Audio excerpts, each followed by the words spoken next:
Welcome to the final part of episode 30 of the Psychotherapist Podcast. We thank you for making it this far, and we hope you enjoy this part just as much as the rest of our content. In this final part of the episode, we will discuss how Canadians are armed to the teeth surprisingly. We will also discuss how America is a sick, demented culture beyond redemption. And we'll wrap up with a neat little discussion about trade schools versus college.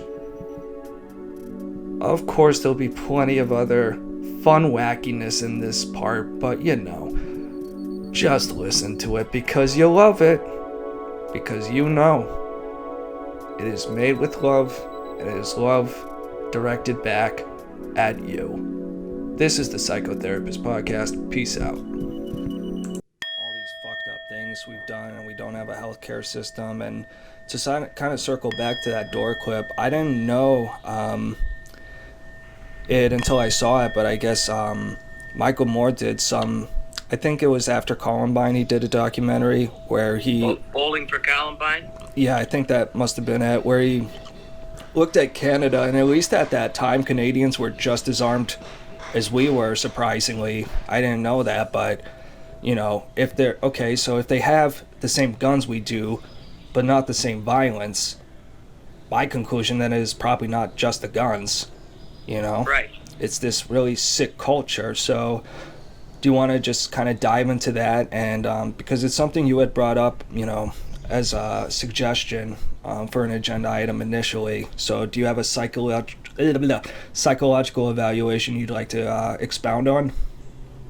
I'm not sure exactly what you're asking. Psychological evaluation of what? Why do you think we have so much mass shootings in this country? Okay. It's okay if I eat protein and drink water while we do this podcast, our new podcast, right? Oh, no one's listening to it anyway, so go for it. Oh, all right, okay. First of all, I think that, that we're putting it all on the psychological. My approach would be to look at it more in a sociological perspective. Because it's certainly much easier to understand that these are sociological issues per se. Maybe, developed or perpetrated by people's psyche. But I think that's, to me, it's hard to say which is which, but there's not enough emphasis on sociocultural aspects that contribute to some of this violence. As for the pure violence, I'm at a loss, because I had this theory that a lot of it was the contagion of the mind, behavior, copycat behavior, people picking up on others' behavior, and it's just having a ripple effect. And I still believe there's an element of that. I do, for sure, because I think, this is something I felt as a teenager at some point, where I would have very much preferred to have been hated and infamous than completely irrelevant and unknown. Yeah. I feel very differently now, but I get that feeling as an angry young fucking lonely whatever man,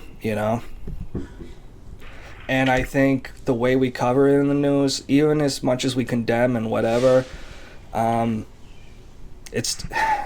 don't know, man. It's an interesting question of whether, if we should cover them and how we should cover them, because I really don't think the guy's name actually, I heard a great idea the other day. He should just be given a fucking mocking name, like fucking Dinkleballs or something. Right. Just so he'll go down his history as Dinkleballs instead of so I don't know, man. I don't think that'll totally solve the problem, but I wonder if it would have a curtailing effect. Interesting thought. Yeah. I don't know. I don't know. I really don't understand why they make such a big deal out of that, using his real name, so that he can go down in infamy, not as a glorified figure, but as a creep. But, in the long run, I don't think that matters. Well, I think amongst these type of people, they, like I said, they would rather die infamous and be known as a fucking asshole and creep than just be a total nobody.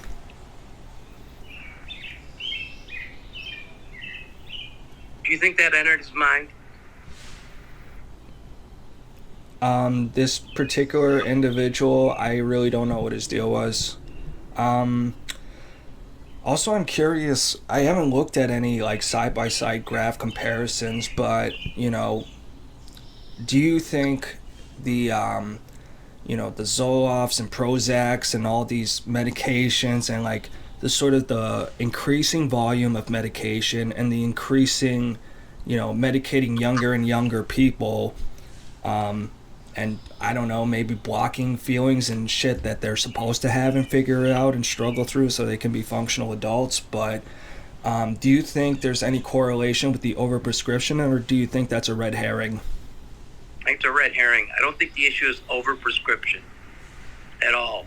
I think the error is a lack of understanding in prescribing.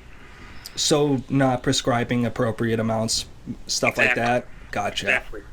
Okay, that makes sense. And and then the healthcare system is such that, to, especially for children and adolescents, to, say, here's the medication, come back in 6 weeks, we'll see how you're doing, is insane.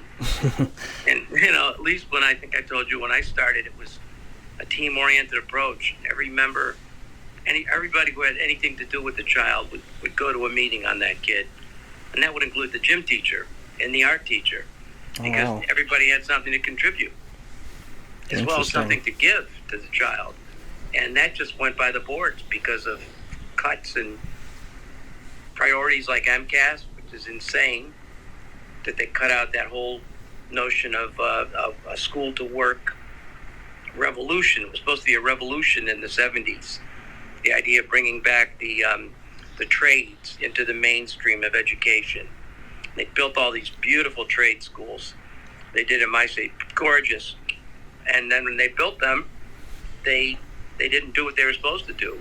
And that would be like to take even college-bound students and say, but every semester you will pick a class in the trades or learn something about it, how to fix a car or something like that. Right. And they just sat there, these beautiful schools.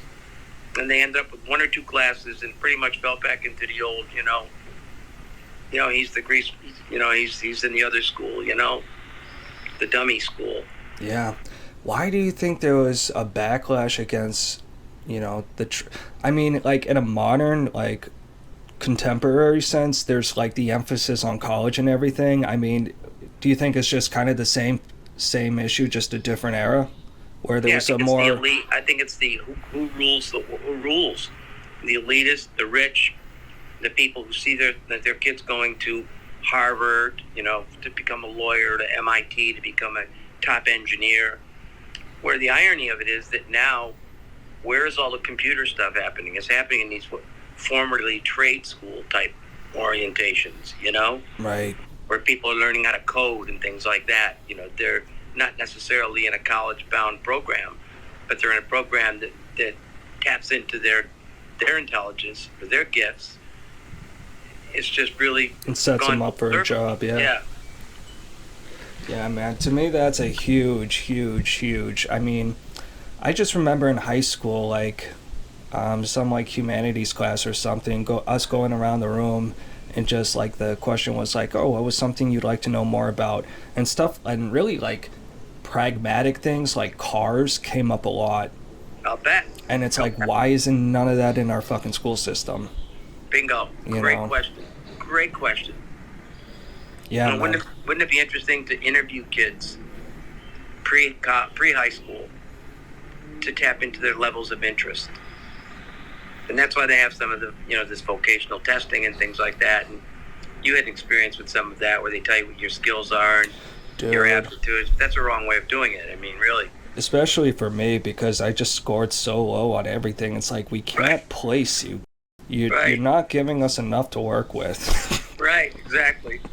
And I'm like, well, I guess I'll just fucking do nothing. And, I don't know, fish by the river and smoke my weed, I guess. I guess that's how I'm going to spend my life. Thanks, aptitude fucking occupational test, you piece of shit. Yep. My youngest daughter, just to share a personal experience, confidentially, was... sorry, so you want me to pause the tape? Yeah. Okay. Let me just cut it. It'll make it easier to edit later, anyway.